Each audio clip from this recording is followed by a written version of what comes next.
অনেক দিন পর আবার এই গাড়ি কেক বানাচ্ছি। তো আমি এর আগে ৩-৪টে গাড়ি কেক বানিয়েছিলাম।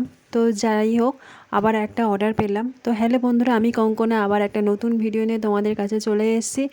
এটা ছিল আমার একটা স্কুল ফ্রেন্ডের অর্ডার। ওর ছেলের বার্থডে উপলক্ষেও আমার কাছ থেকে একটা কেক নিয়েছে। এই গাড়ি কেকটা প্রথমে স্পাইডারম্যান কেক বলছিল, তারপর এই গাড়ি কেকটা পছন্দ হয়েছে। আর ওর মায়ের বার্থডে উপলক্ষে একটা কেক নিয়েছে, যেটা আগের ভিডিওতে তোমরা দেখলে সেটা হচ্ছে ওর মায়ের বার্থডে উপলক্ষে কেক। তো যাই হোক, এই দুটো কেকই একই দিনে একসাথে নিয়েছে। এর আগেও মেয়ের জন্মদিন উপলক্ষেও নিয়েছিল, এছাড়া বাবা মায়ের অ্যানিভার্সারি উপলক্ষে নিয়েছিল। তো আমি প্রথমে কেকটাকে ক্রাম কোটিং করে আগের দিন রাতে রেখে দিয়েছিলাম, ভেবেছিলাম পরের দিন সকালে সমস্ত কাজকর্ম সেরে তারপর করবো। তো যাই হোক, ও বললো দুপুর 1টার মধ্যে নেবে। তো আমি যখন কেকটা করছি, আমি পাশে মাছও ভাজছি, আবার এদিকে কেকও করছি, মানে এদিকে মাছ দেখছি, আবার এদিকে কেকও করছি। তো যাই হোক, কেমন লাগলো বন্ধুরা অবশ্যই জানিও। ভালো লাগলে অবশ্যই লাইক কমেন্ট সাবস্ক্রাইব করে দিও। টাটা।